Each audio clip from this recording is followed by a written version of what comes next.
is right. We can talk about anything you like. Just listen.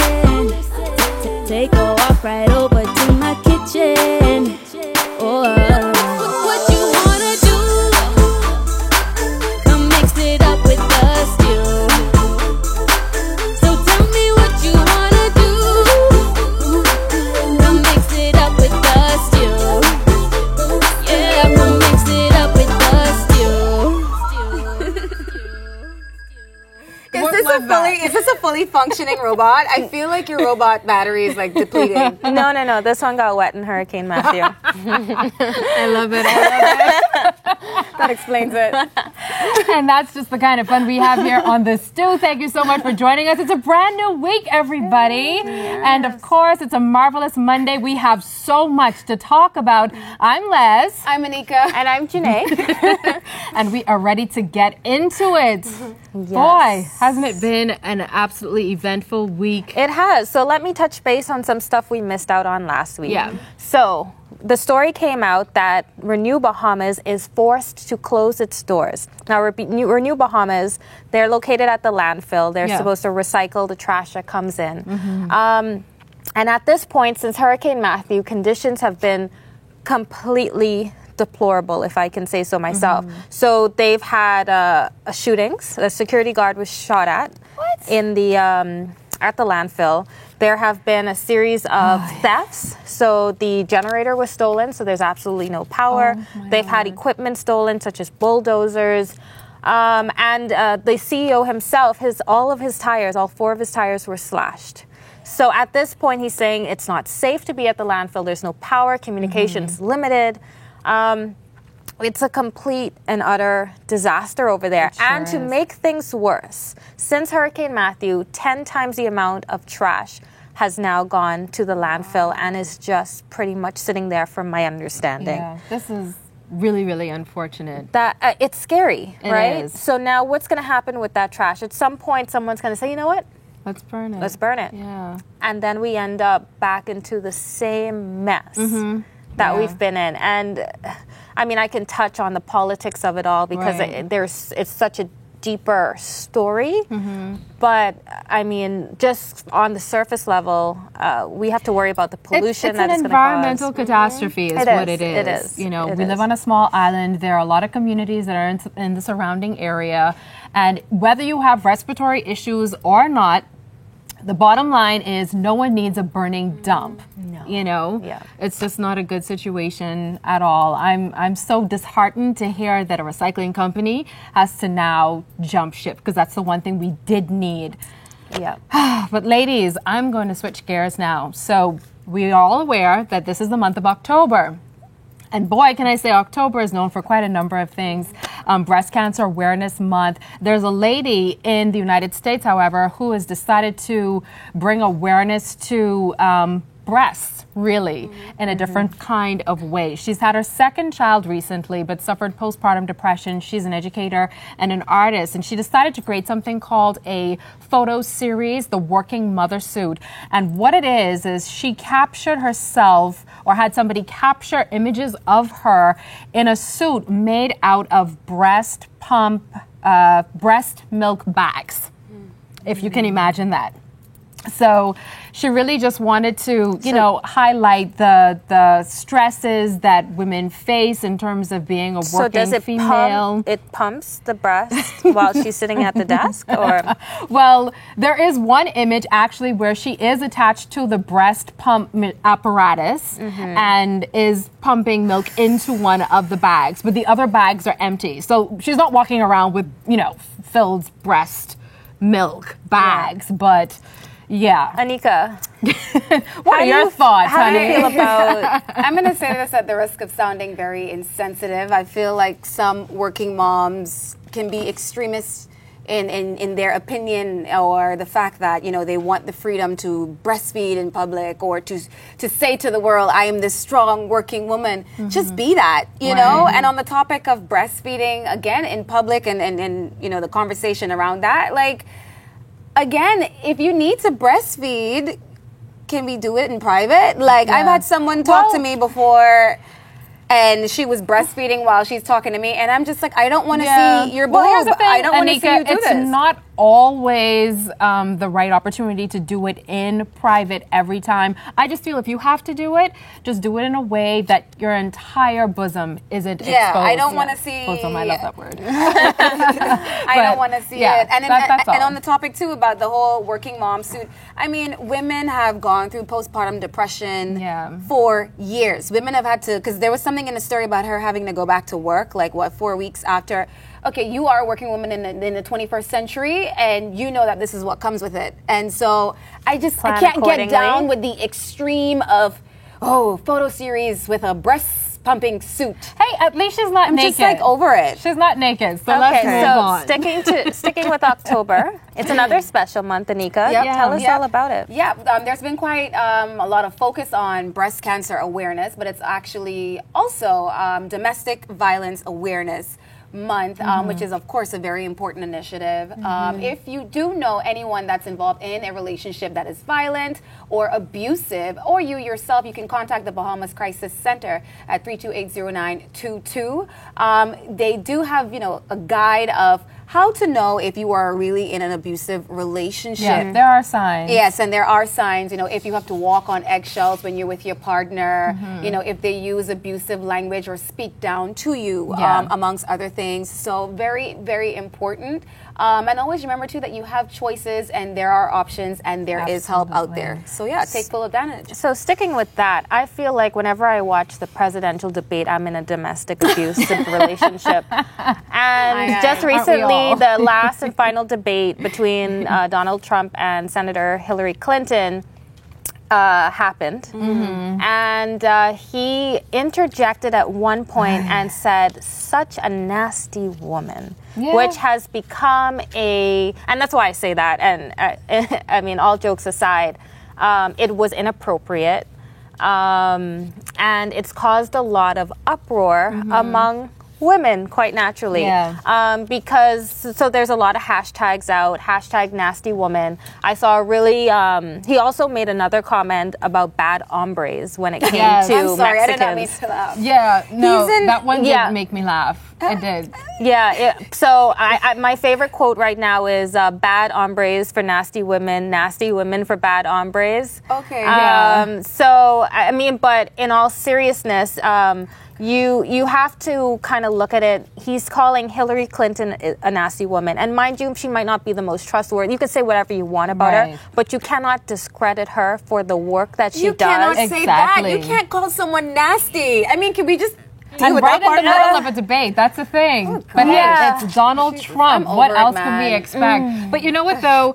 When he said that really got me thinking as well as to, the ramifications of what women deal with in terms of men, or men, not all, but some men who decide to throw out derogatory remarks to women all the time. Here in our country, I feel like it's almost accepted widely that it's okay that you can walk down the street and a guy says, "Oh, hey, you, what you saying, juicy," and whatever else comes with it. And then if you don't respond in a way that they deem acceptable, CYC. all of a sudden you're like a nasty woman. And What's CYC mean? What's CYC mean?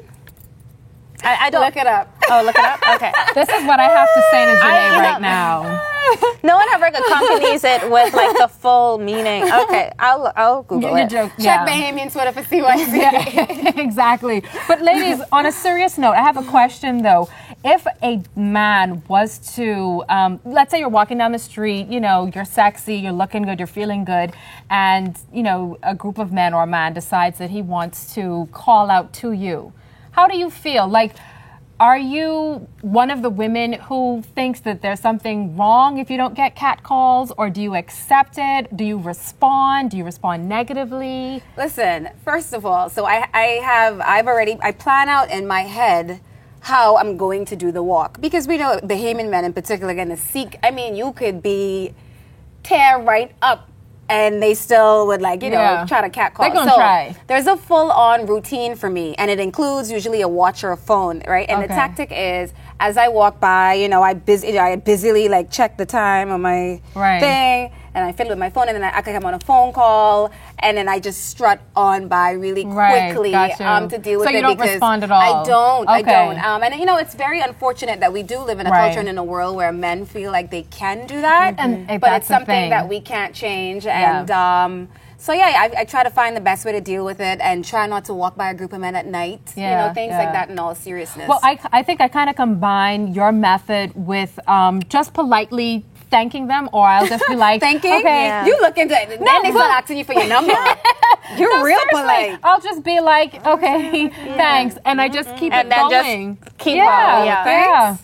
No, thanks. Come let me take you out to dinner, girl. But you know what? On that note, though, I really do have to give a shout out to Hollaback Bahamas, because they're an organization that campaigns against sexual harassment in the country. Yeah. And whether we think about it or not, ladies, catcalls is sexual harassment. It's a form of sexual harassment. And and it's not looked on in that way by these guys, and unfortunately we don't do enough to bring awareness to that. So I'm very happy that we do have organizations like that will help to bring awareness and maybe just put in their minds that maybe it's not the appropriate day, time, place. But how do you decipher? Because I have to say this, I agree, it is a form of sexual harassment, but culturally, it's been a norm for us since the beginning of time that Bahamian men are naturally going to pay you a compliment, and sexual harassment really comes down to the definition of person to person. Right. Because one woman can receive a compliment and be like, okay, I'm walking on by, and the next woman can receive a compliment and feel like, oh my God, you violated me. But how do we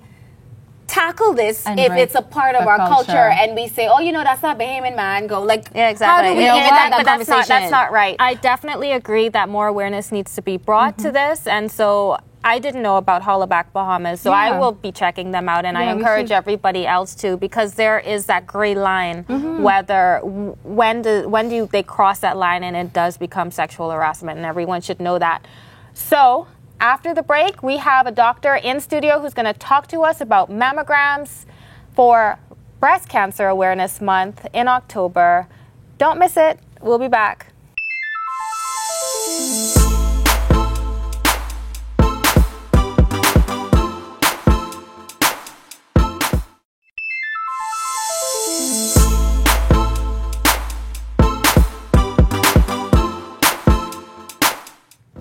Welcome back to The Stew. On the topic of Breast Cancer Awareness Month, we are so happy to be able to get more information on breast cancer, on its research, and on its prevention. In studio today is Dr. Elizabeth Darville from the Fourth Terrace Diagnostic Center, here to give us some information from a professional standpoint and answer all of the hard questions as it pertains to breast cancer. Hopefully. How are you? I'm fine. She's like, hopefully. Thank you so much for joining us today. Thank you for having me. All right, so we do know that, again, Island Luck customers have been coming to the diagnostic center to have their mammograms carried out. How's the response been so far? The response has been very good. Yeah. We had a good many people yesterday, which was the first day, and it's really a very good idea. Thank you so much for having the idea and for allowing your customers to come. So can you tell us, for anyone who's just like, I hear the word mammogram all the time, but what exactly does, what is a mammogram really? A mammogram is a study of your breast using X-ray. Okay. You can study your breast using a lot of different sorts of things, ultrasound, MRIs, but a mammogram is a study of your breast using X-rays. And so there are certain advantages to having a mammogram and certain disadvantages when it comes to the type of radiation or the type of rays that you use. Okay. But the mammogram is the baseline study for your breast. Dr. Darville, when should a female get her first mammogram? At 35. Now, we say at 35 in our population. Okay. In the U.S., they say 35 in the African American population, and we are closer to that population. Okay.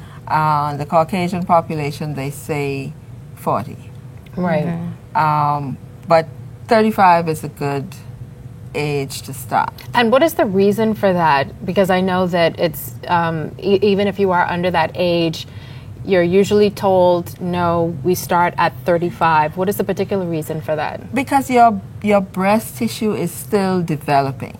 Okay. And your hormonal changes are still not completely matured. Let's put it that way. So 35 is a good time to start because you accept that your breast tissue is probably matured, it's probably leveled out, and it is what it's going to be. Okay. Before that, you don't necessarily want to expose your breast tissue to radiation while it's still mature. Developing. Right. Okay. Now, mind you, there are people who have breast cancer who are younger than 35. Right. For those people, we start the investigation with ultrasound rather than starting the investigation with a mammogram. Okay. So it's not that you can't investigate something. Right. It's just the way you do it. All right, so let's talk about if you are under the age of 35. Okay. What should someone be doing now to ensure that, they do detect anything early if there's something there? The best thing is self-breast examination. Okay. And you can get your nurse, your doctor, your clinic, somebody to show you. You know your own body best. Right. And so it's not difficult because what you're doing is feeling your breast in a constructive, planned way so that each time you do it, you know, okay, it felt like that the last month, or Right. it didn't feel like that last Right. month. The best time to do it is in the shower. Okay. Okay. And what you do is you put, let's say you're examining your right breast, you put your right hand behind your head so that your breast comes up and you just feel. And what are you feeling With the for? You're feeling for, you want to get a sense of what your breasts feel like. Okay. Number one. Okay. It's not that you're feeling, oh, do I have a lump? Because everybody has lumps. Right. Okay. So you're feeling, you're learning what your lumps feel like. Okay. And once you've established that in your mind, Yeah. then you're feeling for change. Right. So is this a new lump? If it's a new lump, well, that has to register. Yeah. Okay. And if you're younger than 35, you may have a lump this month and no lump next month. So you have to feel for yourself to decide, okay, is this getting smaller? Is this getting bigger? Right. Does it hurt? This kind And of obviously, there's a better time of the month to do this as opposed to some other You do it time. after your period. So Okay. a week, maybe 2 weeks after your period. Okay. Don't do it before. Okay. Because some people have quite tender breasts Yeah. Okay. before. Because all your cells retain water. They Right. hold water before your period. Right. So do it afterwards. Now, what about women that are pregnant and are over 35 and needing to have a mammogram? How does this work? No pregnant person should have any radiation unless they absolutely have to. Okay. So, especially if they're in their first trimester. Okay. So, if you are pregnant and you have a lump, again, we investigate it first with ultrasound, Ultrasound. Okay. rather than with the mammogram. So, it's not that you can't have it investigated, Right. it's just what modality you use. And ladies with implants?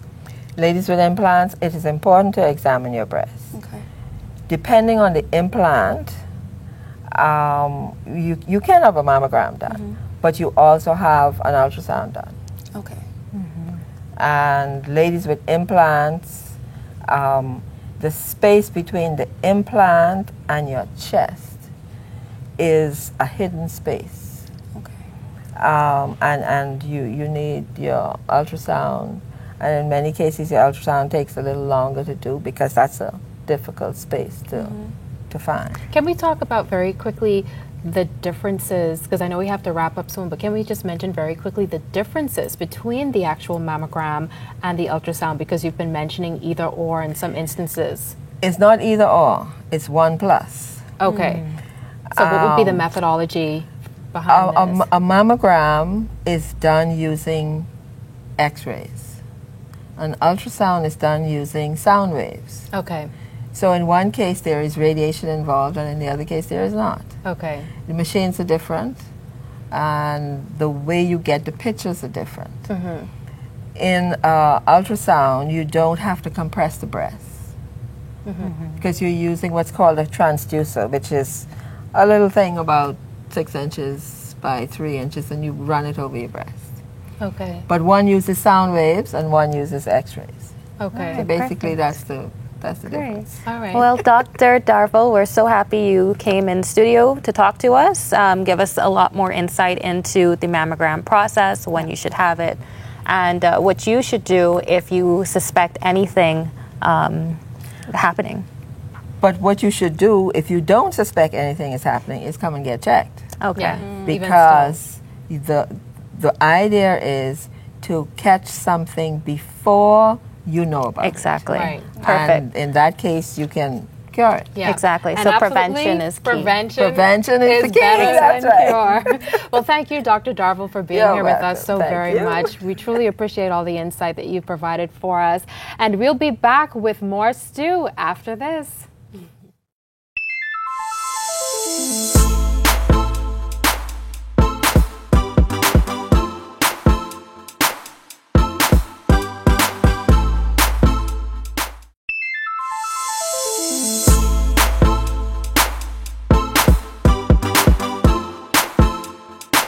Hi, and welcome back to The Stew. This is your weekly Fab Frugal tip. This week, I'm really excited because I'm going on a vacation to 4 cities in 2 countries. And so today, I wanted to really talk to you about tips for traveling on a budget, because sometimes you just need it. So the first tip I have for you is travel on off-peak or shoulder seasons. You can really save money on everything from flights to accommodations to rental cars when you just go to your destinations off-season. Now, you may have to trade off weather here, but if you do that, you save big. My second tip for you is take the long route. I'm heading to South Africa this week, and we took a 12-hour layover in Zurich so that we can save a ton of money on our plane ticket. It's such an amazing way to explore different cities, but also not pay full price for a plane ticket halfway across the world. The third tip, and you probably already know this, is you need to use ATMs sparingly. ATM fees can be outrageous when you head outside of the country, so take larger, less frequent amounts and let that stretch through most of your trip.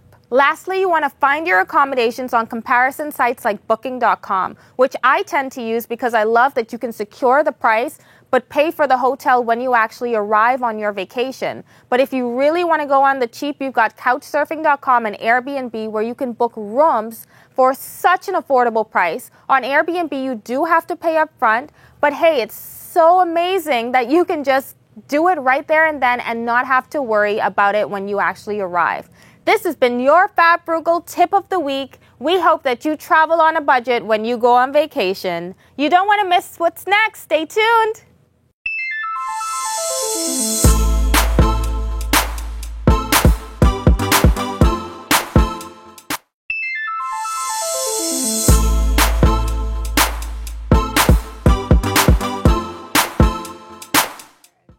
Love it. It has been a jam-packed Monday, and thank you once again for joining us here on The Stew. Absolutely be sure to follow us throughout social media, ILTV Studios. But before we go, I just want to give a shout out once again to Dr. Darville from Fourth Terrace Diagnostic Center in Centerville and Hollaback, Bahamas. That was insightful hearing about that. Always our Fab Frugal, right? Traveling on a budget. Yes. Absolutely, you gotta love it. So, girls, I must say, this week you're gonna miss me. Oh. I'm heading out, but please don't get too comfortable with anyone else. Oh, We won't. Don't. We won't. You're a Or I'll diamond come in the back and rough. haunt you for Halloween. We're certainly going to miss you. Yesterday is going on a trip, but we wish her all the best and safe travels. I'll Have go for fun. you Bring guys. us back a souvenir Yeah. or two. Yeah, for sure. Would you I say, should bring you Anika? guys in my suitcase. Yeah. yeah. Absolutely. All right. Thanks once again, everyone. We will see you next time right here on The Stew.